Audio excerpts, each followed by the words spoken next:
नमस्कार, स्वागत आप सभी का एक बार फिर से हमारे YouTube चैनल पर।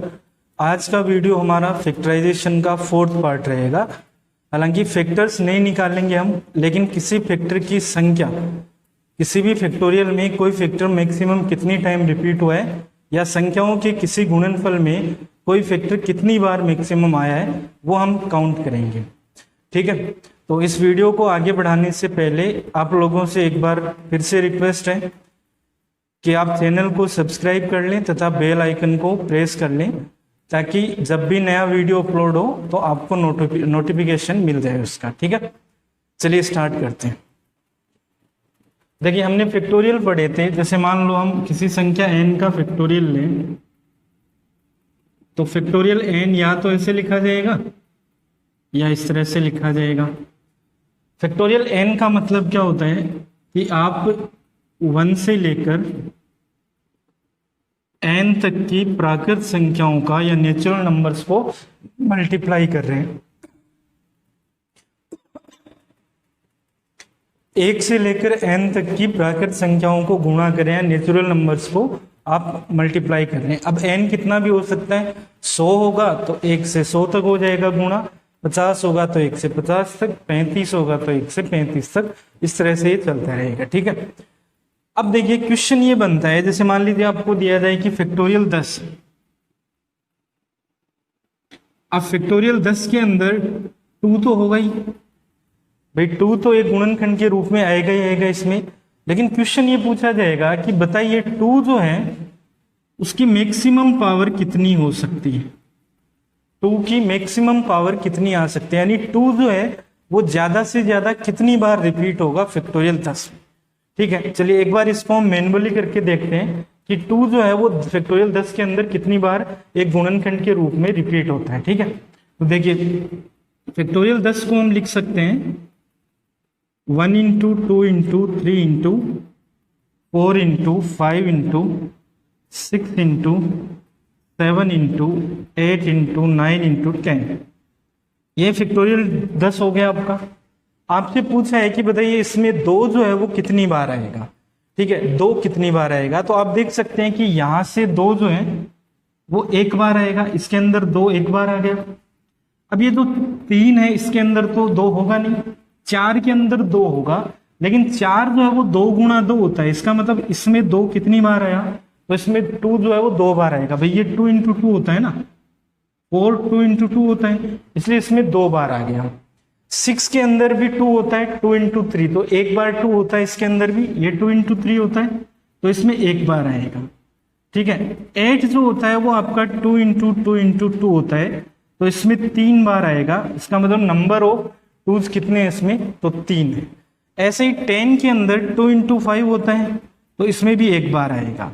अगर आप इन सबको जोड़ के देखें तो आपको ये मिलेगा कि फैक्टोरियल 10 के अंदर 2 जो है वो कितनी बार आ रहा है, तो 3 4 5 7 और 8, मतलब 8 बार जो है वो क्या आएगा, 2 आएगा। तो आप कह सकते हैं कि फैक्टोरियल 10 में 2 की मैक्सिमम पावर कितनी मिल सकती है, 8 मिल सकती है। 2 की मैक्सिमम पावर 8, या ये भी कह सकते हैं कि 2 की पावर 8 रहेगी तब तक आप फैक्टोरियल 10 के अंदर 2 की पावर 8 जब तक रहेगा तब तक इसके अंदर इसका भाग पूरा लगता रहेगा।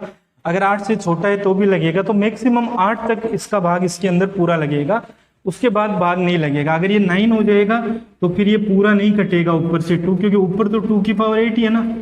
ठीक है, और नीचे 2 की पावर 9 है, तो अब ये पूरा नहीं कट पाएगा, इस वजह से ये पूरा भाग नहीं लगेगा। तो क्वेश्चन 2 तरीके से पूछा जाता है, या तो डायरेक्ट पूछ लेगा कि 2 की वो मैक्सिमम पावर बताओ जो फैक्टोरियल 10 के अंदर मौजूद है या इसके अंदर उपस्थित है। ठीक है, दूसरा क्वेश्चन ये कि ऐसे लिख देगा कि फैक्टोरियल 10 जो है वो 2 की पावर n से भाज्य है। फैक्टोरियल 10 2 की पावर n से भाज्य है, तो बताइए n का मैक्सिमम मान क्या हो सकता है। तो इसका मतलब अगला यही पूछना चाह रहा है कि 2 की मैक्सिमम पावर क्या ले सकते हैं हम, कि भाग लगता रहे। ठीक है, तीसरा तरीका ये होता है कि फैक्टोरियल 10 के अंदर ऐसे लिख देगा फैक्टोरियल 10 बट्टे 2 की पावर n, ऐसे बोलेगा कि ये एक इंटीजर है। इंटीजर मतलब पूर्णांक है, ये एक पूर्णांक है। पूर्णांक तभी होगा ना जब भाग पूरा लगेगा, पूरा नहीं लगेगा तो पॉइंट में आएगा फिर। तो इसका मतलब अभी भी हमें क्या पूछना चाह रहा है, अगर ये इंटीजर है तो इंटीजर तभी होगा जब n का मान क्या हो, मैक्सिमम हो। ठीक है, तो n का मैक्सिमम मान क्या होगा, जिसके लिए इंटीजर होगा। तो आपको अधिकतम पावर निकाल के बतानी, यानी 2 कितनी बार आएगा मैक्सिमम फैक्टोरियल 10 के अंदर, ये इसका तरीका होता है। अब देखिए हमने ये जो संख्याएं निकाली हैं, ये हम ऐसे 1 बाई 1 करके कैलकुलेट तो नहीं कर सकते, क्योंकि फैक्टोरियल 10 तो चलो 10 संख्याएं थी, हमने एक एक करके सब में देख लिया कि दो जो है वो कितनी कितनी बार कहाँ कहाँ आ रहा है। लेकिन ऐसा आप नहीं कर सकते। अगर मैं बोल दूं भाई ये 500 है, तो आप 1 से 500 तक सारी संख्याएं नहीं लिख सकते। ठीक है, आप 1 बाई 1 करके सारे पता नहीं कर सकते कि कहाँ पे कितने 2 आएंगे। तो इसका हमें तरीका बनाना पड़ेगा। देखिए इसका तरीका क्या होगा वो हम सीख लेते हैं कि किस तरह से आप डायरेक्ट निकाल सकते हैं। चाहे संख्या कितनी भी बड़ी दी हो, फैक्टोरियल कितना भी बड़ा दिया हो, आप डायरेक्ट पता कर सकते हैं कि कौन सा फैक्टर कितनी बार उसमें आएगा मैक्सिमम। ठीक है, चलिए मेथड सीखते हैं। देखिए हमें फैक्टोरियल 10 में 2 की पावर n का भाग देना है और n का मैक्सिमम वैल्यू आपको बतानी है जिससे कि भाग पूरा लगता रहे। ये अपना क्वेश्चन है मान लीजिए। तो अब आपको बताना है कि n की जगह कितना आएगा, मतलब मुझे 2 की संख्या काउंट करनी है कि 2 कितनी बार आएगा इसमें। ठीक है, तो आप क्या करें, जितना फैक्टोरियल है उसमें आप 10 जैसे आ रहा है उसमें आप 2 का भाग देंगे। तो 2 का भाग देंगे तो कितनी बार लगा, 5। फिर जो आपका रिजल्ट आया, ठीक है रिजल्ट आया, उसमें फिर से आप 2 का भाग देंगे तो 2 का भाग इसमें 2 बार लगेगा। ध्यान रखना है यहाँ पे शेषफल नहीं लिखना है, भागफल लिखना है, क्वोशिएंट लिखना है, रिमाइंडर नहीं लिखना है। तो 2 का भाग 2 बार ही लगेगा 5 के अंदर, 1 बचेगा लेकिन वो काम में नहीं लेना है। जितनी बार आपका पूरा भाग लग रहा है वही लिखना आपको, यानी क्वोशिएंट लिखना है, भागफल लिखना है। ठीक है, अब फिर से 2 है, 2 के अंदर 2 का भाग देंगे, क्या हो जाएगा, 1 बार लगेगा। अब 1 में 2 का लगेगा नहीं, 1 तो छोटा हो गया 2 से, तो यहाँ पे अपना भाग खत्म हो गया। इनको ऐड कर देंगे तो हमें ये पता लग जाएगा कि जो पावर है मैक्सिमम वो कितनी आने वाली है। तो 5 2 7 और 1 8, और यही अपना आंसर था, 8 पावर है। अब ये चीज एक्चुअल में दिखा क्या रही है, देखिए ये जो संख्याएं हमने 5 2 1 लिखा है ना, ये क्या शो कर रही है, हमारे पास में 1 से लेकर 10 तक का गुणा है। अब जैसे ही हमने इसमें 2 का भाग दिया, इसका मतलब ये हुआ कि हमने वो सारी संख्याएं निकाल ली जिनमें 2 एक बार प्रेजेंट है। हमने 2 का भाग दिया ना 2 की पावर 1 का, यानी जिनमें एक बार प्रेजेंट है वो संख्याएं हमने निकाल ली। ठीक है, तो देखिए कौन कौन सी संख्याएं जिसमें 2 एक बार आएगा, तो 2 के अंदर आएगा 4 6 8 और 10, यानी 5 संख्याएं ऐसी थी जिनमें 2 जो है वो एक बार कम से कम है। तो 5 में इनमें सब में एक एक बार हो गया, तो 5 बार तो ये हो गया। अब इनमें से कुछ संख्याएं ऐसी भी हैं जिनमें 2 जो है वो 2 बार भी है।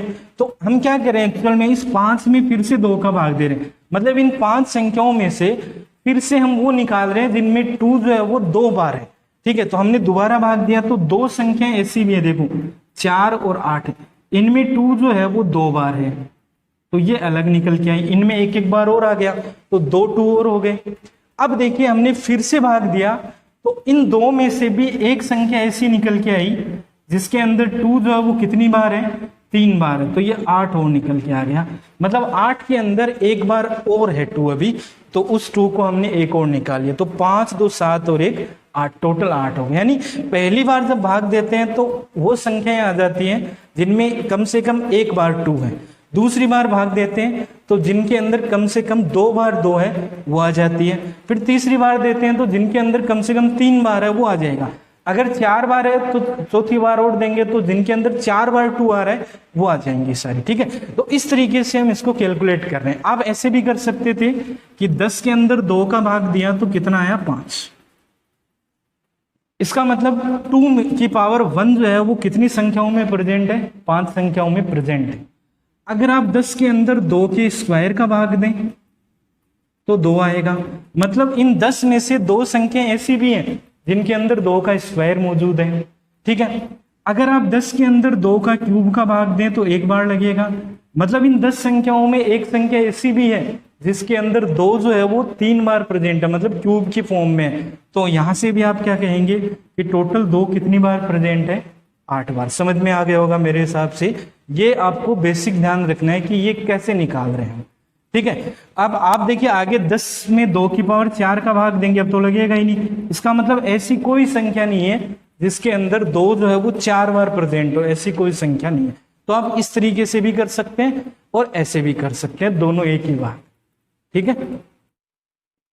ये हमने एक क्वेश्चन लिया हुआ है कि फैक्टोरियल 200 में 3 की पावर n से अगर पूरा भाज्य है ये फैक्टोरियल, तो n का अधिकतम मान क्या होगा। पूरा भाज्य मतलब हमें 3 की मैक्सिमम पावर ढूंढनी है कि फैक्टोरियल 2 में 3 की मैक्सिमम पावर कितनी है। लैंग्वेज पकड़ना, आप लैंग्वेज क्या दी हुई है उस पर ध्यान देना है।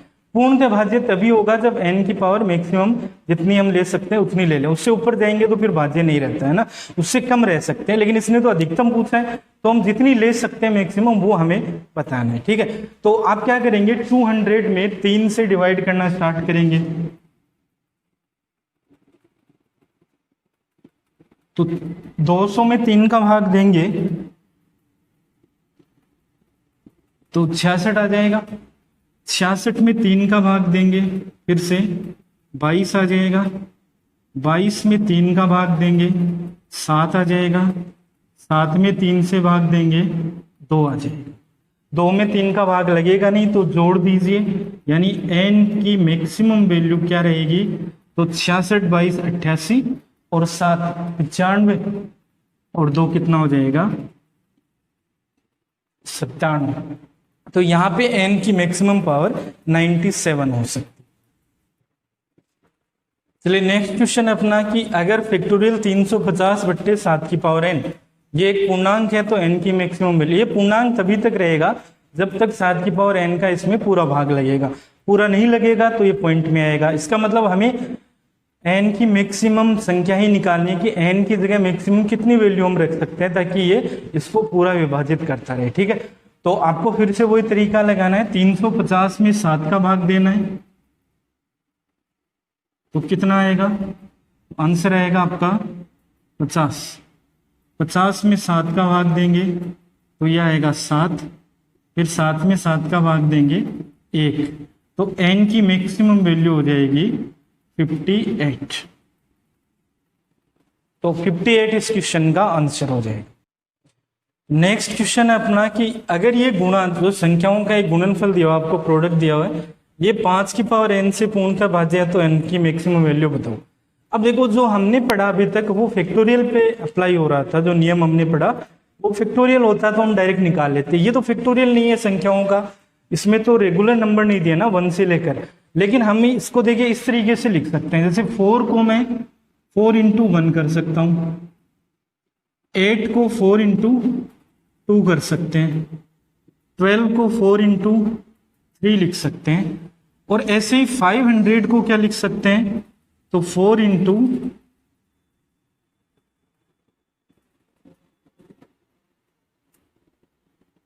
125 ऐसे लिख सकते हैं इसको, है ना। अब यहां पे देखो कि ये गुणा ही है सारी संख्याएं, तो 4 इंटू 4 इंटू 4 इंटू 4 कितनी बार 4 हुआ, तो 125 बार, तो 4 की पावर 125 है इंटू 4 की पावर 125 इंटू, इसको तो हमने अलग कर दिया। अब बचा क्या अपने पास, अब अपने पास बचा 1 इंटू 2 इंटू 3 अप टू कहां तक 125, यही बचा। अच्छा ये फैक्टोरियल ही तो हो गया ना, इसको हम ऐसे भी लिख सकते हैं फैक्टोरियल 125। अब आपको क्या करना है, 5 की पावर n यानी 5 का भाग देना है, यानी 5 ढूंढने कि 5 जो वो कितनी बार आएगा। ये आपको कंफर्म पता है कि इसके अंदर 5 नहीं आएगा तो इसमें ढूंढने की जरूरत भी नहीं है। तो 5 जो भी आएगा वो फैक्टोरियल 125 में आएगा, इसमें तो आएगा ही नहीं, इसमें आएगा जो भी आएगा वो, ठीक है। तो आप क्या कर सकते हैं, सीधा इसमें ढूंढने की कोशिश करें। वही तरीका 125 में 5 का भाग दें तो कितना आया 25, फिर 25 में 5 का भाग दें तो कितना आएगा 5, और फिर 5 में 5 का भाग दें कितना आएगा 1। तो n की मैक्सिमम वैल्यू जो जाएगी वो आपकी आ जाएगी 31। तो 31 तक इसकी मैक्सिमम वैल्यू जा सकती है, ये आपका आंसर हो जाएगा। ये एक और क्वेश्चन है अपना, ये दिया है कि 14 इंटू 28 इंटू 42 इंटू ये अप टू 840 यानी 840 तक। ये 7 की पावर n से पूर्णतः भाज्य है, तो n की जगह मैक्सिमम वैल्यू कितनी आएगी। तो आप इसको देखिए, फिर से देखें, ये फैक्टोरियल नहीं है, लेकिन आप 14 जो है वो कॉमन ले सकते हैं। तो आप इसको ऐसे लिखेंगे 14 इंटू 1, 14 इंटू 2, 14 इंटू 3, ऐसे चलेगा। और कहाँ तक आएगा ये, तो 14 का भाग दे दो 840 में, तो ये 60 तक चलेगा। ठीक है, 14 गुणा 6 84 होता है, तो 840 आ जाएगा, 14 गुणा 60। ठीक है, अब देखिए 14 जो है वो 60 पावर अलग हो गई 14 की, ये अलग हो जाएगा।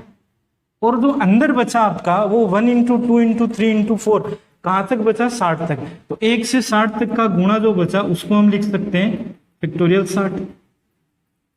अब हमें क्या ढूंढना है, हमें 7 ढूंढना है।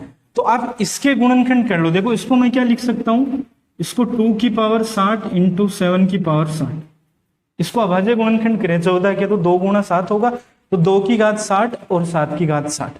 और इसके अंदर अगर हम भाग दें, 60 के अंदर 7 का भाग दें, तो यह लगेगा 7 बार, सॉरी 8 बार, 8 बार। 8 के अंदर फिर 7 का भाग दें तो 1 बार और लगेगा। मतलब यहां से कितनी बार आया, 9 बार। मतलब इस फैक्टोरियल के अंदर 7 की कितनी पावर मौजूद है, 9 पावर मौजूद है।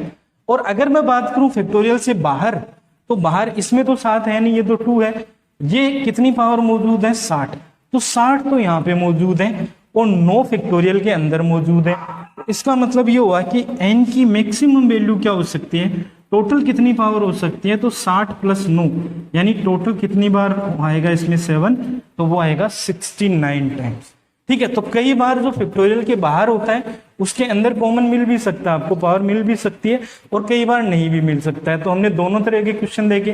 पीछे वाले में बाहर 5 नहीं मिल रहा था 4 के अंदर, लेकिन इस बार 7 बाहर भी मिल रहा है, तो बाहर वाली छोड़नी नहीं है, उसको भी ऐड करना है। अगर वो पावर वहां पे मौजूद है तो उसको ऐड करना है फैक्टोरियल वाली के साथ में। ठीक है, चलिए नेक्स्ट क्वेश्चन है अपना 6 into 12 into 18 into up to 180 दिया हुआ। आपको बताना है अगर इसमें 8 की पावर n से भाग करें तो n की मैक्सिमम वैल्यू हम क्या ले सकते हैं। ठीक है, ताकि इससे पूर्णतः विभाजित हो। अब यहाँ पे देखिए 8 को आप ध्यान से देखें, हमें क्या पूछा है, 8 की पावर n। ठीक है, तो इस क्वेश्चन को आप 8 की पावर n जो है, इसको आप डायरेक्ट 8 का भाग लगाने मत बैठ जाना जैसे पीछे किया, वैसे बिल्कुल भी वैसे नहीं करना है। पीछे हमने जितने भी नंबर लिए, 2 लिया, 3 लिया, 5 लिया, 7 लिया, ये अपने आप में क्या है, अभाज्य संख्याएं हैं, तो आगे इनके फैक्टर नहीं कर सकते आप, है ना। तो ये आप डायरेक्ट कर सकते हैं। लेकिन अगर अभाज्य संख्या नहीं है, ध्यान दीजिए, अगर आप अभाज्य संख्या का भाग नहीं दे रहे हैं तो आपको डायरेक्ट भाग नहीं देना है, आपको उसको अभाज्य गुणनखंडों में लिखना है। जैसे 8 को आप क्या लिख सकते हैं, 8 को आप 2 का क्यूब लिख सकते हैं, उसकी पावर कितनी हो गई, n, मतलब 2 की पावर कितनी हो गई, 3 है। तो आपको 8 नहीं ढूंढना है, आपको 2 ढूंढना है। ठीक है, 2 ढूंढना है कि 2 कितनी बार आएगा इस गुणा में। तो इस गुणा को आप एडजस्ट करके लिखेंगे, जैसे पीछे लिख रहे थे अभी हम। देखिए इसको क्या लिख सकते हैं, 6 इंटू 1, क्योंकि पहले इसको फैक्टोरियल फॉर्म में तो लिखना पड़ेगा, ऐसे तो हम आंसर बता नहीं सकते। ठीक है, तो इसको फैक्टोरियल फॉर्म में बनाने के लिए हमने इसको ऐसे लिख दिया। तो 6 जो है वो 30 बार आएगा, 6 गुना 30 आ रहा है, 1 से लेकर 30 है, तो 6 30 बार आएगा। तो 6 की पावर 30 इंटू फैक्टोरियल 30, इसको ऐसे लिख सकते हैं हम, 6 की पावर 30 इंटू फैक्टोरियल 30। अब देखो फैक्टोरियल 30 का तो हम नियम से निकाल लेंगे, भाग दे देंगे, 2 का पता लग जाएगा कितनी बार 2 आएगा इसमें। उधर देखते हैं कि उधर जो है वो 2 कितनी बार आ रहा है। तो इस 6 के फैक्टर क्या होते हैं, तो 6 के फैक्टर होते हैं 2 गुणा 3, 2 गुणा 3। तो इसको हम ऐसे भी लिख सकते हैं, या दूसरे शब्दों में कहें तो 2 की पावर 30 हो गया, 3 की पावर 30 हो गया, और इंटू फैक्टोरियल 30 हो गया। अब इन सब के अंदर हमें 2 ढूंढना है, 8 नहीं ढूंढना है, 2 ढूंढना है। ठीक है, 2 कितनी बार आएगा, तो देखो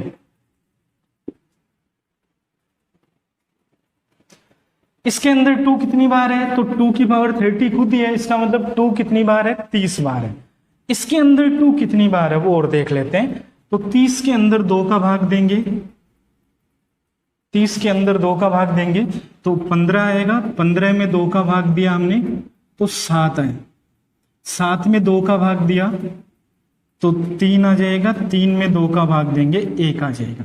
मतलब फैक्टोरियल 30 के अंदर 2 कितनी बार आएगा, तो 15 और 7 22, 3 25 और 1 26।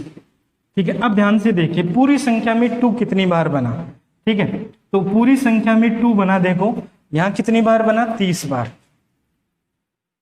यहां कितनी बार बना, तो यहां कुछ है ही नहीं, यहां नहीं बनेगा। यहां कितनी बार आया, तो 26 बार। इसका मतलब 2 बना कितनी बार, 30 + 26 बार। ये जो वैल्यू होगी ये एक्चुअल में n की वैल्यू नहीं है, ये किसकी है, 3n की। n अगर यहाँ पावर n होती तब तो ये n की वैल्यू होती, लेकिन हम 2 ढूंढ रहे हैं और पावर कितनी है, 3n, तो ये 3n की वैल्यू है, ये 3n की वैल्यू है। तो 3n की वैल्यू कितनी हो गई, 56। 3n बराबर हो गया 56। ठीक है, तो n बराबर कितना होगा, जितना बार भाग पूरा लगता है उतना लेना, पॉइंट में नहीं लेना है। तो 3 × 1 आ जाएगा और 3 × 8 आ जाएगा। इसका मतलब n की मैक्सिमम वैल्यू कितनी हो जाएगी, तो 18 इस क्वेश्चन का आंसर हो जाएगा। ध्यान से समझेंगे, यहाँ पे जो पावर हम बनाते हैं वही पावर की वैल्यू यहाँ मिलती है हमें। ठीक है, तो ये 3n की वैल्यू है 56, n निकालना है तो 3 का भाग दे दीजिए। इसका मतलब ये हुआ कि 2 तो कितनी बार बनेगा, 56 बार, लेकिन 8 जो बनेगा, 8 कितनी बार बनेगा, तो 18 बार, क्योंकि हर 8 के अंदर 3 2 होते हैं, तो 3 का भाग दे दिया, मतलब 18 ही बनेंगे। बाकी तो जो बनेंगे वो 8 नहीं बना पाएंगे, वो 4 तो बना लेंगे 2 × 2, लेकिन 8 नहीं बना पाएंगे। इसका मतलब 8 जो है वो 18 बार ही बनेगा। ठीक है, इसलिए ये अपना नेक्स्ट क्वेश्चन है कि यदि ये जो संख्याओं का गुणनफल है ये 9 की पावर n से पूर्णतः भाज्य है, तो n की मैक्सिमम वैल्यू ज्ञात करें कितनी होगी। अच्छा, यहाँ पे देख लो कि इसको 5 × 20 लिख सकते हैं हम। अब मैं डायरेक्ट ही लिख रहा हूं, तो इसका मतलब 5 की पावर 20 तो अलग आएगा, 5 की पावर 20 अलग आएगा और फैक्टोरियल 20 बचेगा। इसको हमने फैक्टोरियल की फॉर्म में कन्वर्ट किया, तो इस तरह से लिख सकते हैं। अब हमें 9 की पावर n करना है। देखो 9 को अभाज्य गुणनखंड करोगे तो 9 को हम 3 का स्क्वायर लिखेंगे, यानी 3 की पावर क्या मिलेगा, 2n। ये 5 पहले से अभाज्य संख्या है तो इसके गुणनखंड करने की जरूरत है नहीं हमें। तो 5 की पावर 20 और फैक्टोरियल 20। अच्छा, हमें चाहिए 3, हमें 3 चाहिए, 3 चाहिए। इसके अंदर 3 आएगा नहीं, 5 के अंदर 3 होगा नहीं, ये अभाज्य संख्या है। इसके अंदर 3 आएगा, तो 20 के अंदर 3 कितनी बार आएगा, तो 6 में 3 का भाग दिया, कितना आया, 2, यानी 8। तो इसका मतलब n जो होगा, सॉरी 2n, ये 2n जो होगा वो 8 ही होगा, क्योंकि उसमें तो है ही नहीं, इसमें ये केवल 8 बार। तो 2n बराबर 8 हो गया, तो n बराबर कितना आ जाएगा, आंसर हो जाएगा आपका 4। ठीक है, 4 इस क्वेश्चन का आंसर हो जाएगा। नेक्स्ट क्वेश्चन है, यदि 1 × 2 × 3 × अप टू 50 तक दिया हुआ है, ये 6 की पावर n से पूर्णतः भाज्य है, तो n मैक्सिमम कितना होगा। अच्छा, ये तो फैक्टोरियल 50 ही है, इसमें तो आपको बनाना नहीं पड़ेगा, डायरेक्ट 1 से गुणा दिया 50 तक का, तो ये फैक्टोरियल 50 है। हमें 6 की पावर n चाहिए। 6 की पावर n मतलब हो गया 2 × 3, तो 2 की पावर भी n और 3 की पावर भी n। अब इस क्वेश्चन में 2 अभाज्य गुणनखंड है, 3 भी हो सकते हैं, 2 भी हो सकते हैं। तो आपको क्या करना है, दोनों की संख्या निकालनी पड़ेगी। आप 2 का भाग पहले 2 चेक करेंगे कि 2 कितनी बार आएगा, फिर 3 कितनी बार आएगा। अब यहाँ पे आपके पास एक सुविधा है, वो ये कि चूंकि संख्याएं लगातार है, तो हर दूसरी संख्या में जो है वो क्या आएगा, 2 आएगा, और हर तीसरी संख्या में 3 आएगा। हर तीसरी संख्या 3 से भाज्य होगी, तो हर में 3 आएगा, हर तीसरी संख्या में, है ना। तो इसका मतलब जो है 2 जो है वो ज्यादा बार आएगा या 3 ज्यादा बार आएगा, तो ऑब्वियसली 2 ज्यादा बार आएगा, क्योंकि वो हर दूसरी संख्या में आ रहा है, और 3 जो है वो हर तीसरी संख्या में आ रहा है। इसका मतलब 2 ज्यादा बार आएगा। तो एक काम करते हैं कि 2 को चेक ही नहीं करते, इसको छोड़ देते हैं, हम 3 को ही चेक कर लेते हैं सीधा। ठीक है, तो 50 में 3 का भाग देंगे, 50 में 3 का भाग देंगे हम, तो यह आ जाएगा आपका 16। फिर 16 में 3 का भाग देंगे तो 5, और फिर 5 में 3 का भाग देंगे तो 1 आएगा। तो टोटल आ गया आपका 22। ये आपका आंसर है, n की मैक्सिमम वैल्यू 22 आएगी यहाँ पे। ठीक है, यानी 6 जो है वो मैक्सिमम 22 बार आएगा। अगर आप 2 वाला करना चाहें तो आप 2 का भी निकाल सकते हैं, आप 2 का अलग से निकाल लो।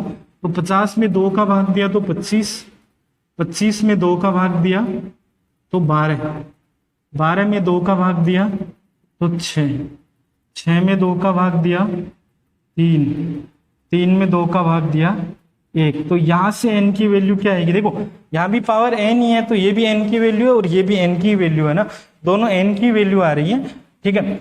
25, 12, 37, 6, 43 और 3, 46, 47 आ रहा है। अब देखो 2 इंटू 3 गुणा होके क्या बनाता है, 6 बनाता है, हमें 6 ही तो चाहिए ना, तो मेरे पास में 3 जो है वो 22 बार है गुणा में, और 2 जो है वो कितनी बार है, 47 बार, तो 6 कितनी बार बनेगा, 22 बार बनेगा या 47 बार बनेगा, ऑब्वियसली कितनी बार बनेगा, 22 बार बनेगा। कैसे देखो 2 इंटू 2 इंटू 2 इंटू ये कितनी बार है, 47 बार, और इससे गुणा हो रहा है 3 इंटू 3 इंटू 3, कितनी बार, 22 बार। अब ये गुणा होके 6 बनाएंगे, हमें 6 ही चाहिए, तो देखो जब तक ये वाला इससे गुणा होगा 6 बन जाएगा, ये इससे होगा 6 बनेगा, ये इससे होगा 6 बनेगा, तो 22 बार तो 6 बन जाएगा। उसके बाद 3 अपने पास में खत्म हो जाएंगे, जब 3 खत्म हो जाएंगे तो अकेले 2 जो हैं वो फिर 6 नहीं बना पाएंगे। इसका मतलब ये हुआ कि दोनों में से जो छोटा होता है, ध्यान देना, दोनों में से जो छोटा होता है उतनी बार ही 6 बन पाएगा। तो जब भी आपके पास ऐसा क्वेश्चन आए कि इस संख्या के 1 से ज्यादा फैक्टर हैं, तो आप सबकी अलग अलग संख्या निकाल लो, सबकी अलग अलग निकाल लो, फिर जो उनमें से जो छोटा होगा वो आपका क्या हो जाएगा, आंसर हो जाएगा। तो यहाँ पे n का मैक्सिमम मान क्या हो जाएगा, 22 हो जाएगा, ठीक है। देखिए वही क्वेश्चन है, बस मैंने यहाँ 6 की जगह 18 कर दिया। अब 18 करने के बाद में क्वेश्चन कैसे सोल्व होगा वो देखना। तो ये फैक्टोरियल 50 है अपने पास, इसको तो सोल्व करने की जरूरत है नहीं, तो 18 को हम क्या लिख सकते हैं, 18 को हम लिख सकते हैं 2 इंटू 3 का स्क्वायर, इसकी पावर n, मतलब 2 की पावर हो गई n और 3 की पावर हो गई 2n, पावर पे पावर गुणा हो जाती है, तो 3 की पावर 2n। अब मुझे 2 भी ढूंढने और 3 भी ढूंढने, तो मैं पहले 2 ढूंढ लेता हूँ ना, 50, तो 50 में 2 का भाग दिया तो 25, 25 में 2 का भाग दिया तो 12, 12 में 2 का भाग दिया 6, 6 में 2 का भाग दिया 3, 3 में 2 का भाग दिया 1। यहां से जो n की वैल्यू आ रही है, क्योंकि 2 की पावर n है तो ये n की वैल्यू आ रही है ना, n की वैल्यू मतलब 2 जो है वो कितनी बार आएगा, तो वही देखो आपका 37, 46, 46, 47 जो पीछे आया था वही आ गया, यानी 47 बार क्या आएगा, इसमें 2 आएगा। ध्यान से देखना, अब मैं 3 चेक कर रहा हूँ, 3 चेक कर रहा हूँ कि 3 कितनी बार आएगा, तो 50 में 3 का भाग दिया तो कितना आया, 16, 16 में 3 का भाग दिया कितना आया, 5, 5 में 3 का भाग दिया कितना आया, 1। तो यहां से n की वैल्यू कितनी आ रही है, 16, 5, 21 और 1, 22, ये वैल्यू 2n की है ना। ये थोड़ी सी ध्यान देने वाली चीज है, पीछे वाले में यहाँ और यहाँ पावर दोनों n थी, इसलिए दोनों ही n की वैल्यू थी। इस बार 2 जो है वो तो n की वैल्यू दिखाएगा, लेकिन 3 जो है वो किसकी वैल्यू दिखाएगा, 2n की। तो अगर यहाँ से n निकाले तो कितना आया, 11। तो n एक जगह से 47 मिल रहा है, एक जगह से 11 मिल रहा है, जो छोटा होगा वो आपका आंसर होगा। इसका मतलब इस बार आंसर क्या होगा, n बराबर 11, n बराबर 11 आपका आंसर हो जाएगा। तो इस तरीके से आपके पास से कोई भी संख्या हो, अभाज्य संख्या है तो आप डायरेक्ट कर सकते हैं। अगर संख्या एक ही फैक्टर की पावर में है, जैसे 8 है, 9 है, 16 है, तो उनको हम 2 की पावर, 3 की पावर डायरेक्ट लिख सकते हैं। अगर मान लीजिए एक से ज्यादा फैक्टर में है, 2 में, 3 में है ना, तो भी हम इस तरीके से निकाल सकते हैं। तो कोई भी गुणनखंड आपसे पूछा जाए, आप इजीली इस मेथड से सोल्व करके बता सकते हैं, ठीक है। इसी टॉपिक में एक कॉन्सेप्ट आता है आपका नंबर ऑफ ट्रेलिंग जीरो, यानी किसी भी संख्या के अंत में जीरो की संख्या निकालना, शून्य कितने होंगे वो संख्या हमें पता करना, ठीक है। आपने क्वेश्चन देखे होंगे, नहीं देखे हैं तो आप देख लीजिए, मैं क्वेश्चन लिख रहा हूं किस तरह से पूछा जाता है। क्वेश्चन आपका कि फैक्टोरियल 100 के अंत में कितने जीरो होंगे, उनकी संख्या बतानी है। यानी फैक्टोरियल 100 को एक संख्या में बदलेंगे लिख के, तो लास्ट के उसके एंड में कितने जीरो आएंगे। देखो एंड में जीरो आने का मतलब होता है किसी भी संख्या के एंड में एक जीरो आ रहा है, मतलब संख्या जो है वो 10 की पावर 1 से भाज्य है, 10 की पावर 1 से भाज्य है, ठीक है। अगर किसी संख्या के एंड में 2 जीरो आ रहे हैं, इसका मतलब संख्या 10 के स्क्वायर से भाज्य है, यानी 100 से भाज्य है वो संख्या, ठीक है। अगर 3 जीरो आ रहे हैं मतलब वो 10 के क्यूब से भाज्य है। तो अगर हमें ये कह दें कि फैक्टोरियल 100 में हम 10 की किसी पावर का भाग दे रहे हैं। अब 10 की पावर की संख्या हमें पता लग जाए, जैसे यहाँ पे n का मान मान लो 3 हो जाए, तो मैं कह सकता हूँ कि 10 के क्यूब से भाज्य संख्या, मतलब उस संख्या के एंड में 3 जीरो है। अगर मान लीजिए यहाँ 5 आ गया, मतलब 10 की पावर 5 से भाज्य है, 5 से भाज्य मतलब संख्या के एंड में 5 जीरो है। ठीक है, तो आपको करना क्या है, ये क्वेश्चन एक्चुअल में ऐसे ही होता है। जीरो का मतलब होता है आपको 10 की पावर n का भाग देना है और n की मैक्सिमम वैल्यू बतानी है कि n का अधिकतम मान जो है वो कितना आएगा। ठीक है, तो ये पीछे वाला ही क्वेश्चन हो गया। अब देखिए 100 तो फैक्टोरियल है ही, हमें 10 की पावर n के फैक्टर करने हैं, तो 10 की पावर n को हम क्या लिख सकते हैं, 2 की पावर n इंटू 5 की पावर n, ऐसे लिख सकते हैं। अब मुझे चेक क्या करना है, फैक्टोरियल 100 में 2 कितनी बार आएगा और 5 कितनी बार आएगा।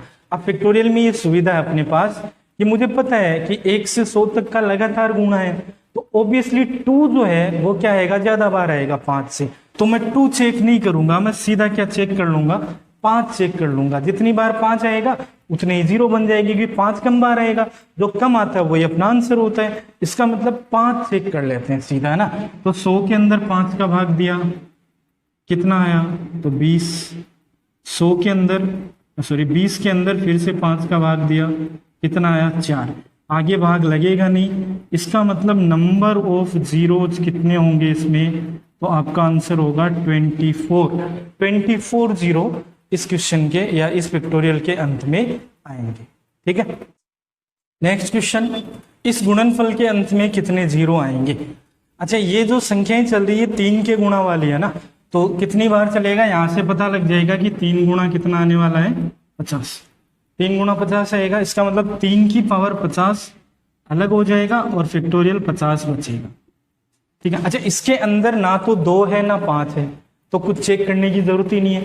इसके अंदर 2 और 5 चेक करेंगे फैक्टोरियल में, और हमें पता है किसी भी फैक्टोरियल में 5 कम बार आएगा 2 से, तो 5 चेक कर लेते हैं सीधा। तो 50 में 5 का भाग दिया, कितना आ जाएगा, 10, और 10 में 5 का भाग दिया, कितना आ जाएगा, 2। इसका मतलब ये हुआ कि नंबर ऑफ जीरोज कितने हैं, यहाँ भी नंबर ऑफ जीरोज हो जाएंगे 12। इस संख्या के अंत में 12 जीरो बनेंगे टोटल।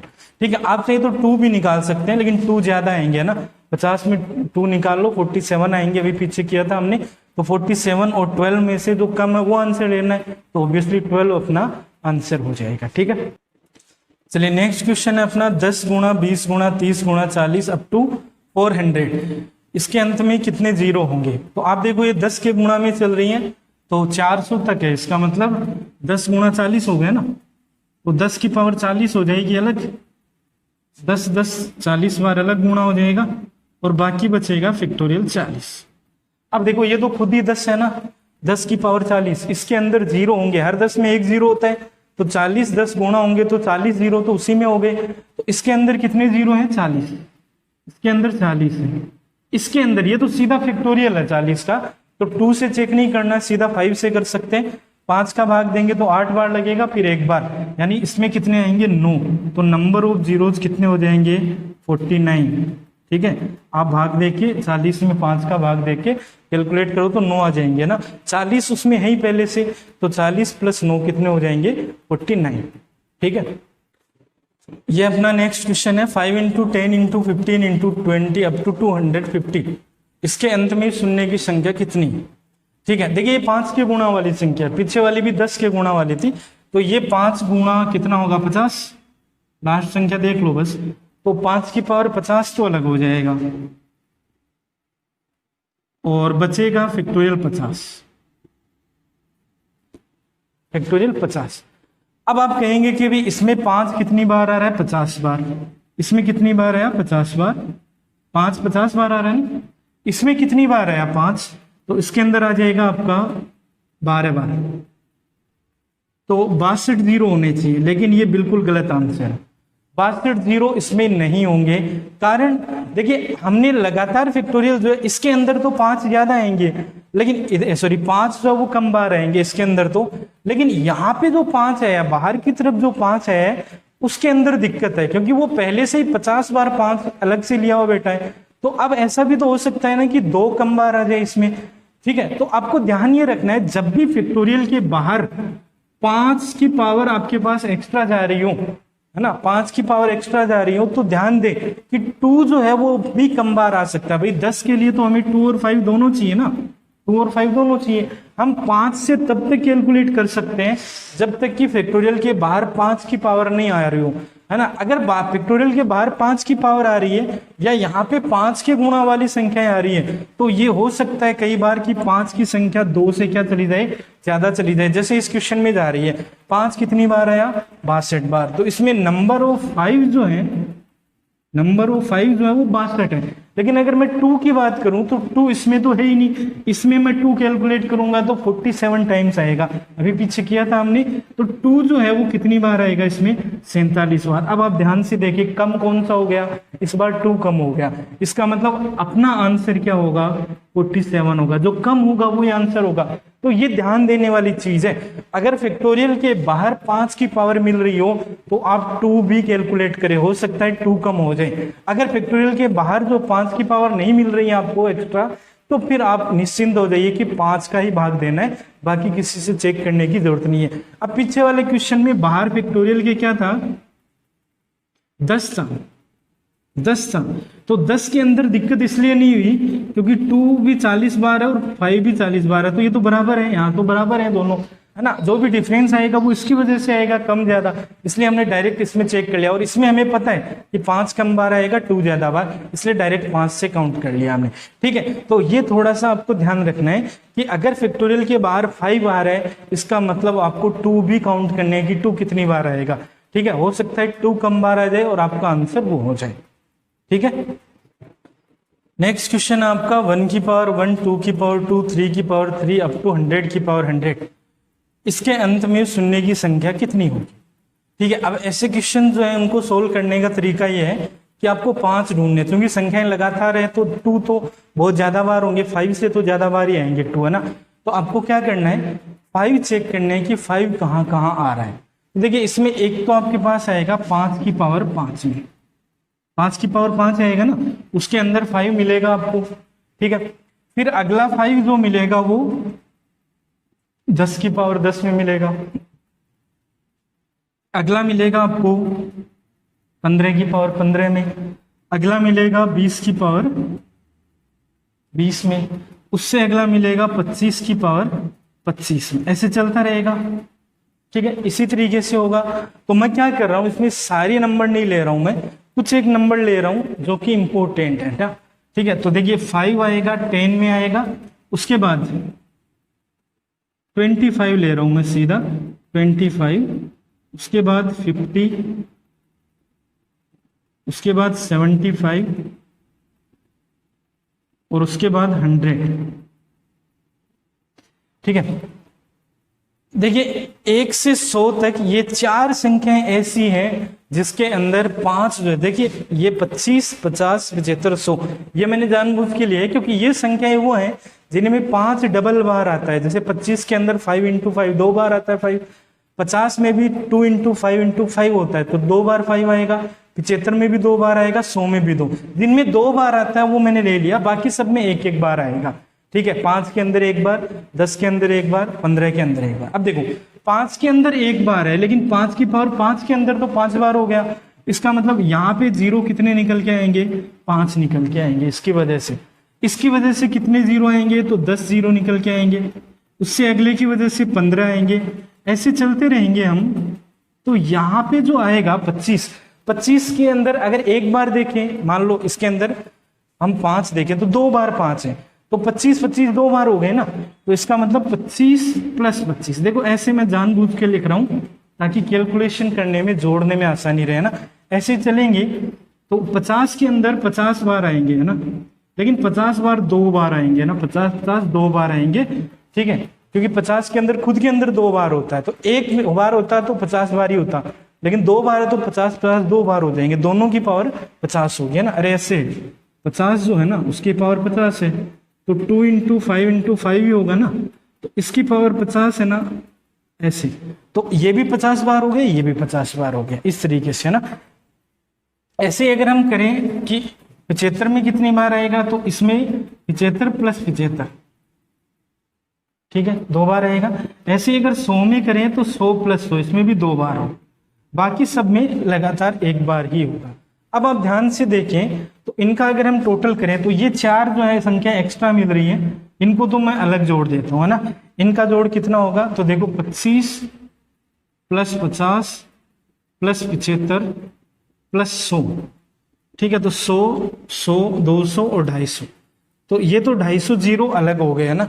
अब ये जो बना, ये एक सीरीज बन रही है, देखो ये 5 प्लस 10 प्लस 15 ऐसे ही चलेगा, प्लस 20 और कहां तक चलेगा, 100 तक।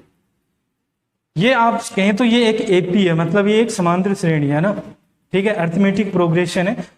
या आप 5 कॉमन लेके करें तो 1 2 3 4 5 ऐसे भी कर सकते हैं।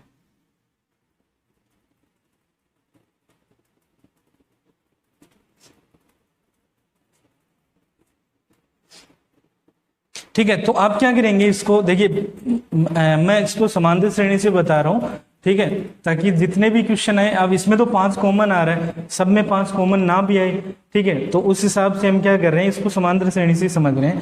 समांतर श्रेणी से अगर हम करें इसको, तो समांतर श्रेणी के पदों का योग क्या होता है, एपी के पदों का योग क्या होता है, तो फॉर्मूला होता है अपना n/2 इंटू ए प्लस एन। ये फॉर्मूला हम यूज में लेंगे क्योंकि हमें फर्स्ट और लास्ट टर्म पता है।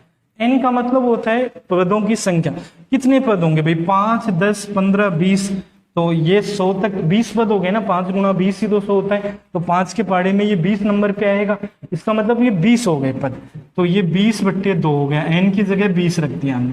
पहला पद क्या आएगा 5 और अंतिम पद क्या आएगा 100, ठीक है, तो ये हो गया 10 और ये हो गया आपका 105, 105 गुणा 10 यानी 1050। तो ये जोड़ तो आया 1050, ये जो सीरीज बन रही है ना, ये जोड़ता है 1050 और ये कितना आया था 250। अगर हम दोनों को जोड़ दें तो कुल शून्य कितने हो जाएंगे, कुल शून्य हो जाएंगे 1050 प्लस 250, यानी आंसर हो जाएगा आपका 1300। तो इस संख्या के अंत में 1300 जीरो आएंगे। चलिए क्वेश्चन को हमने थोड़ा सा चेंज कर दिया, ठीक है, पावर को इधर से उधर शिफ्ट कर दिया, उल्टा कर दिया।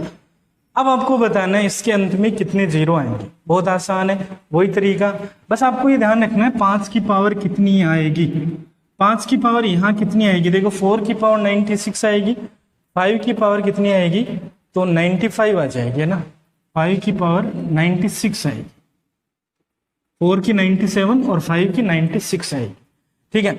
ऐसे ही अगर आप 10 की देखेंगे तो 10 की जो पावर है वो 91 आएगी, क्योंकि अब अगली तो 5 के बाद ही आएगी ना, तो इससे 5 कम कर दो यानी 91 आएगी। ऐसे हम चलते रहेंगे। 25 की जो पावर है, 25 की पावर वो 76 आएगी, ठीक है। ऐसे ही 50 की जो पावर है वो 51 आएगी, 75 की जो पावर है वो 26 आएगी और 100 की पावर जो है वो 1 है, ठीक है। जैसे हमने पीछे लिखा था वही 4 संख्याएं मैंने अलग कर ली, ठीक है। अब देखो इसमें कितनी बार जीरो आएगा, तो 96 बार ही आएगा, इसमें कितनी बार आएगा 91 बार ही आएगा, ऐसे चलेंगे तो इसमें 76 बार 2 बार आएगा, 76 प्लस 76, क्योंकि ये 25 है ना। ऐसे ही अगले में क्या आएगा 51 प्लस 51, इसमें भी 2 बार आएगा, इससे अगले में 26 प्लस 26, इसमें भी 2 बार आएगा, और इससे अगले में 1 प्लस 1, इसमें भी 2 बार है। इन चारों को मैं अलग से जोड़ देता हूं, तो इनका जोड़ कितना होगा, देखो 76 प्लस 51 प्लस 26 प्लस 1, तो इनका कितना हो जाएगा, देखो ये 6 और 1 7 6 13 14 हो गया क्या, 14, तो ये हो गया 2 और 5 7 7 14 और 1 15, 154 आ गया। इनका अलग से जोड़ के 154। अब ये एक सीरीज बन रही है अपने पास, इस सीरीज का हमें और जोड़ करना है। तो अब देखो ये 5 5 के अंतर पे है क्या, तो 1 से स्टार्ट हो रही है, इधर से जोड़ रहा हूं मैं ना, 1 से ले रहा हूं, तो 1 फिर 5 जोड़ेंगे तो 6, फिर 5 जोड़ेंगे तो 11, ऐसे चलेगा। और कहां तक चल रही है 96 तक, क्योंकि ये 20 संख्याएं होंगी टोटल, तो ये टर्म भी 20 ही आने वाली है, इसका मतलब पदों की संख्या फिर से 20 है। तो फिर से फॉर्मूला लगाएंगे तो 20/2, पहली संख्या यानी पहला पद 1 और लास्ट पद 96, ठीक है। तो 10 गुणा 97 यानी 970। तो कुल जीरो कितने हो गए, कुल शून्य हो गए 970 प्लस 154, ठीक है। तो 970, 1070, 54, तो 1124, 1124 इस क्वेश्चन का आंसर होगा, ठीक है। आप इसको एक बार रिपीट करके दोनों क्वेश्चंस को दोबारा देख लें। अगर आपको समांतर श्रेणी के योग का फॉर्मूला नहीं पता है तो वो हम आगे कर लेंगे, आ जाएगा आगे, ठीक है। जब श्रेणी पढ़ेंगे तो उसमें आ जाएगा। नंबर सिस्टम से अगला पार्ट अपना श्रेणी का ही होगा, ठीक है। जब ये बेसिक खत्म हो जाएगा उसके बाद श्रेणियां पढ़ेंगे हम, ठीक है। तो फिलहाल मैं लिख देता हूं, ये n/2 इंटू ए प्लस एन, ये वाला फॉर्मूला आपको काम में लेना है, ठीक है। अगर आपको पहला और लास्ट पद पता है तो आप ये फॉर्मूला काम में ले सकते हैं, ठीक है। चलिए एक और अच्छा सा क्वेश्चन हमने ले, देखिए इस क्वेश्चन को काफी अलग अलग तरीके से बताते हैं लोग, लेकिन इस क्वेश्चन का आंसर आपको पता है। बस ये क्या है कि एक दूसरी फॉर्म में लिखा हुआ है, आपको पता नहीं लग रहा। बाकी ये क्वेश्चन अभी हमने किया है, ठीक है। अभी जो पीछे वाला क्वेश्चन किया था ये वही क्वेश्चन है, बस इसको लिखने का तरीका बदल गया है। देखिए कैसे, हमें पता है अभी फैक्टोरियल 1 क्या होता है, 1 ही होता है। फैक्टोरियल 2 क्या होता है, 1 इंटू 2 होता है। फैक्टोरियल 3 क्या होता है, 1 इंटू 2 इंटू 3 होता है। फैक्टोरियल 4 क्या होगा, तो 1 इंटू 2 इंटू 3 इंटू 4 होगा। और अगर हम फैक्टोरियल 100 तक ले लें, फैक्टोरियल 100 क्या होगा, तो 1 से लेकर 100 तक का गुणा। ये हमने कुछ इस तरीके से इसको लिखा है। अच्छा, इनको सबको गुणा करना है, मतलब ये सब गुणा होने हैं। आप बताइए 1 इंटू 1 इंटू 1 इंटू 1 कितनी बार गुणा हो गया, 100 बार। इसका मतलब 1 की पावर कितनी हो गई, 100। अच्छा, इस टर्म में तो 2 है ही नहीं, पहली टर्म में तो यहां से 2 स्टार्ट हो रहा है। 2 2 2 कितनी बार गुणा हुआ, 99 बार, 2 की पावर 99 हो गई। अच्छा, इन दो टर्म्स को छोड़ के अब 3 स्टार्ट हो गया, 3 इंटू 3 इंटू 3 कितनी बार गुणा हुआ, 98 बार। और लास्ट में 100 इसी में ही आएगा, इससे पीछे वाली तो 99 पे रुकेगी, तो 100 एक ही बार आएगा, तो 100 की पावर है। क्या ये पीछे वाला ही क्वेश्चन बन गया अपना, अभी किया था हमने पीछे, कितने जीरो आए थे इसके एंड में, तो 1124। तो 1124 इस क्वेश्चन का आपका आंसर हो जाए, ठीक है। तो जो अभी पीछे किया था और ये किया था, ये दोनों सेम क्वेश्चन है, आपको कोई अलग तरीके से जाने की जरूरत नहीं है, दोनों का सेम आंसर।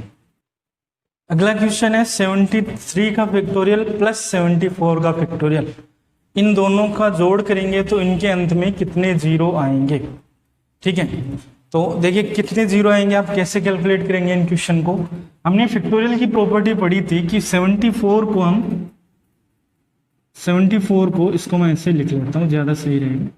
74 को हम ऐसे भी लिख सकते हैं, अगर 74 बाहर निकाल दें फैक्टोरियल से तो 73 तक बचेगा।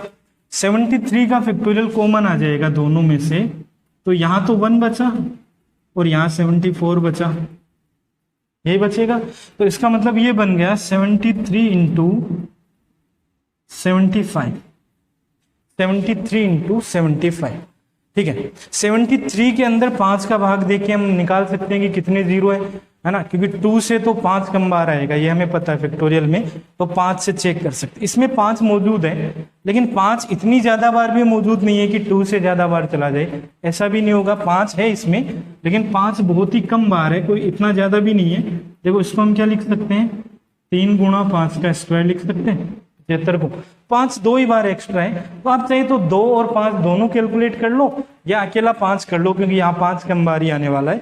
ये बहुत ज्यादा होता है तब तो ये हो सकता है 2 कम बार आ जाए, लेकिन ये 2 ही है, 2 ही पावर एक्स्ट्रा है, ज्यादा नहीं है, तो इसलिए आप इसको 5 से भी कर सकते हैं। तो 73 में 5 से डिवाइड करेंगे कितना आएगा, तो यह आ जाएगा आपका 14। 14 में 5 से डिवाइड करेंगे तो आ जाएगा 2, मतलब कितने आ गए 22। 22 तो यहाँ से आ गए और यहाँ से कितने आ गए 2, तो 2 और एक्स्ट्रा मिला देंगे, मतलब कितने जीरो आने वाले हैं 24। तो इस जोड़ के अंत में 24 जीरो आने वाले। नेक्स्ट क्वेश्चन है 23 प्लस 24 प्लस 25, तीनों का फैक्टोरियल है, इनके अंत में कितने जीरो आएंगे इसके अंत में, ये आपको बताएं। तो इसको भी देखिए ऐसे करेंगे, सबसे छोटा फैक्टोरियल 23, तो इनको 23 की फॉर्म में ही कन्वर्ट कर लेते हैं। 24 को क्या लिख सकते हैं, 24 इंटू 23 का फैक्टोरियल, और इसमें से 25 और 24 दोनों बाहर ले लेते हैं, तो 23 यानी 23 तक का फैक्टोरियल बचे। 23 कॉमन ले लो, फैक्टोरियल 23, तो यहाँ बचा 1 + 24 + 24 × 25। अब एक तरीका तो ये है कि यहाँ से डायरेक्ट ही चेक कर लो, ठीक है, कि 5 कितने आएंगे, इसको सोल्व करके पूरा करके कर लो, या ऐसे भी लिख सकते हो अगर आप आगे करना चाहें। ये 24 और 1 कितना हो गया, 25, तो इसको आप ऐसे भी लिख सकते हैं, इन दोनों का जोड़ 25 हो गया।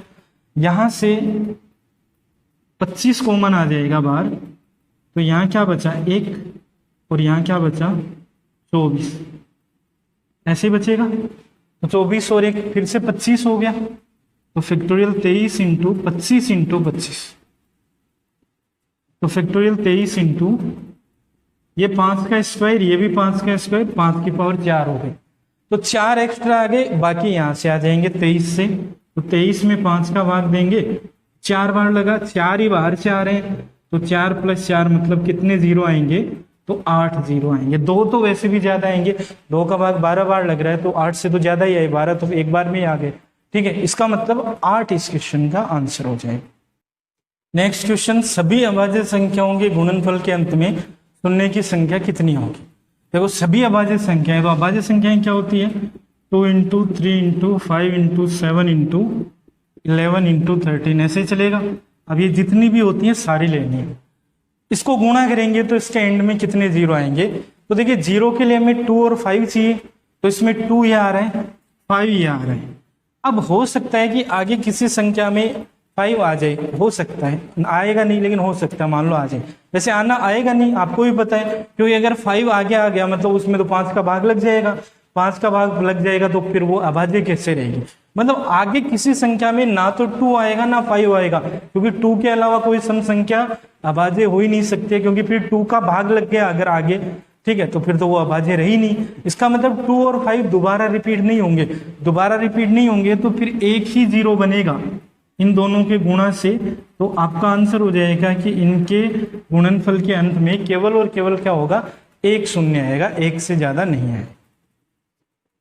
तो ये अपना नेक्स्ट क्वेश्चन है, आपको बताना है इस जोड़ के अंत में जीरो कितने आएंगे, कितने जीरो आने वाले हैं। तो आप इन क्वेश्चन में जैसे आप करते हैं वैसे ही 3 की पावर 63 कॉमन ले लें, तो 1 + 3 की पावर 1 + 3 की पावर 2 + 3 की पावर 3, ऐसे आएगा, ठीक है। इसको सोल्व करेंगे तो 3 की पावर 63 × 40 आ जाएगा, ये ना 27 9 36 से 39, 40 हो गया।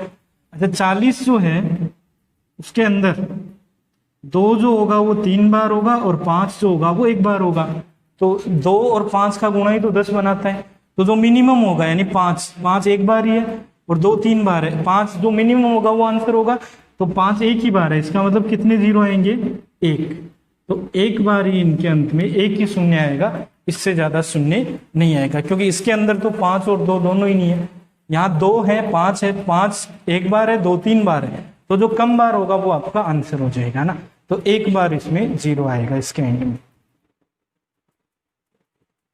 चलिए पीछे जो हमने फैक्टर पढ़ा था इससे पीछे वाले में पार्ट में, तो उस फैक्टर में एक टाइप का क्वेश्चन उसमें रह गया था, वो मैं यहाँ करवा देता हूँ आपको, ठीक है। ये आपका क्वेश्चन है कि अगर ये संख्या, एक समीकरण दी हुई है आपको, एक एक्सप्रेशन है बड़ी सी, उसको n से पूर्णतः भाज्य बताया गया है कि ये n से पूरा इसमें भाग लगता है, तो n की कितनी वैल्यू पॉसिबल है, और ऐसे भी पूछ सकता है कि n की जितनी भी वैल्यू पॉसिबल है उनका जोड़ कितना, ये भी पूछ सकता है आपसे, ठीक है। तो फिलहाल पूछा है कि n जो है उसके कितने मान हो सकते हैं, और n belongs to capital N, capital N मतलब नेचुरल नंबर, यानी n जो है वो प्राकृत संख्या है, ठीक है, ये आपको दिया हुआ है। अब देखो अगर ये संख्या n से डिवाइड करें, इसको हम इसमें n का भाग दें,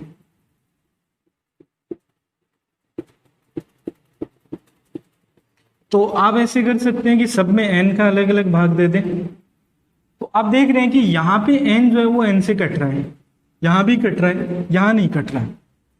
इसका मतलब ये हुआ कि यहाँ तक का जो पार्ट है वो n से पूर्णतः भाज्य, कटने का मतलब हुआ ये पूर्णतः भाज्य हो गया, n बचा ही नहीं बट्टे में, है ना। लेकिन यहाँ पे नहीं कट रहा है, तो अगर ये पार्ट और भाज्य हो जाए n से, तो फिर पूरी संख्या ही n से भाज्य हो जाएगी, और ये पार्ट n से तब भाज्य होगा जब n की जगह हम वो संख्याएं रखें जिनका भाग 120 में पूरा लगे। ऐसी संख्याएं रखें n की जगह कि 120 में पूरा भाग लग जाए। इसका मतलब हमें n के मान क्या रखने हैं, n के मान हमें 120 के भाजक रखने हैं, और 120 के भाजक मतलब 120 के गुणनखंड। तो हमें 120 के गुणनखंड रखने हैं n की जगह। तो 120 के गुणनखंडों की जितनी संख्या होगी उतने ही तो n के मान रख सकते हैं हम इसकी जगह। ठीक है, तो 120 के गुणनखंड निकालने, 120 के फैक्टर करें, अभाज्य गुणनखंड करें इसके प्राइम फैक्टर। ठीक है, तो ये हो जाएगा आपका 2 की पावर 3, 3 की पावर 1 और 5 की पावर 1। ठीक है, तो इसके गुणनखंडों की संख्या क्या हो जाएगी, गुणनखंडों की संख्या पावर में 1 जोड़ देंगे, 3 + 1, 1 + 1 और 1 + 1 और गुणा कर लेंगे इनको। तो 4 × 2 8, 8 × 2 16, यानी n के संभव मानों की संख्या कितनी हो गई,